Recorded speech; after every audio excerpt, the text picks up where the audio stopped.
Kami bertekad untuk memperkuat partai yang dipimpin oleh Presiden Prabowo. Ya.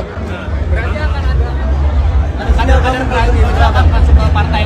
Nggak usah diterjemahin lugas-lugas, kalian sendiri terjemahin ya. Era transaksi habis-habisan atau transaksi besar-besaran.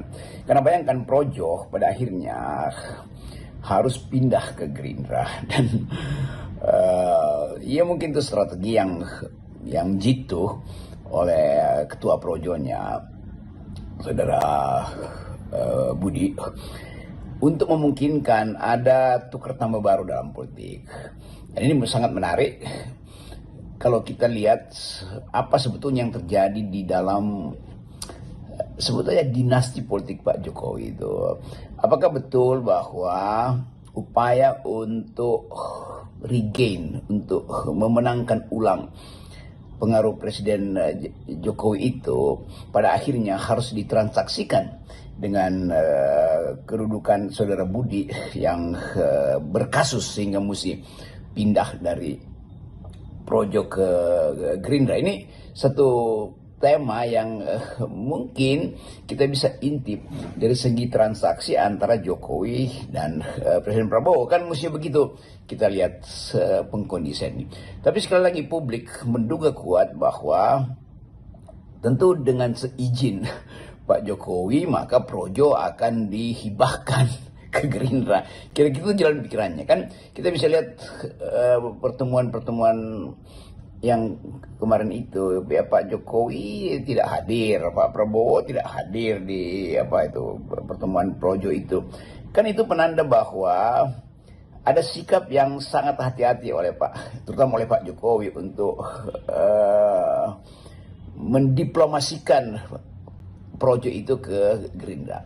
Kita coba pahami itu dari segi persaingan politik yang makin lama makin tajam dan tagih menagih utang politik di masa lalu juga mungkin mulai terbaca, dan itu yang kira-kira jadi semacam tema utama Projo kenapa ketua umumnya hendak beralih partai dari PSI pergi pada Gerindra. Kira-kira begitu dasar berpikirnya.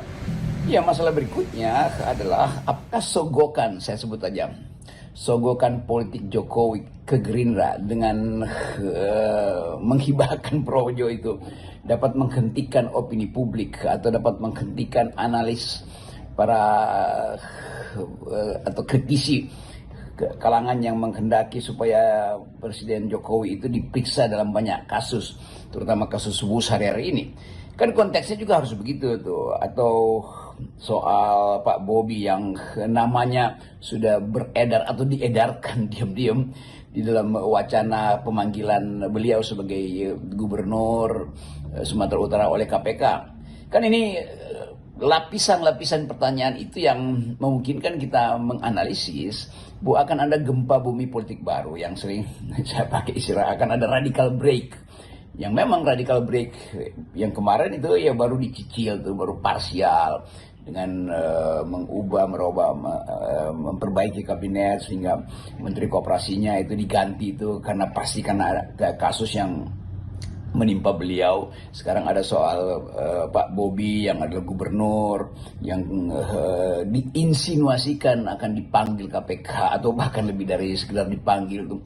Jadi sekali lagi peristiwa-peristiwa politik hari-hari ini menunjukkan akan ada eskalasi, dan sering kita tahu eskalasi politik itu ya hasil dari tukar tambah di belakang layar antara elit. Tetapi sekarang layarnya itu bisa dibaca oleh netizen kok. Layar itu bisa dibaca oleh omon-omon Tempo, bisa dibaca oleh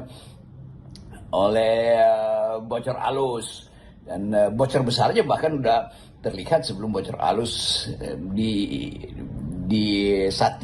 disatirkan oleh teman-teman jurnalis di Tempo. Kita coba menunggu mungkin dalam 1 minggu ini ya akan ada berita baru tuh tentang kasus-kasus yang menyangkut dinasti Pak Jokowi itu, dan itu tidak mungkin ditahan lagi tuh.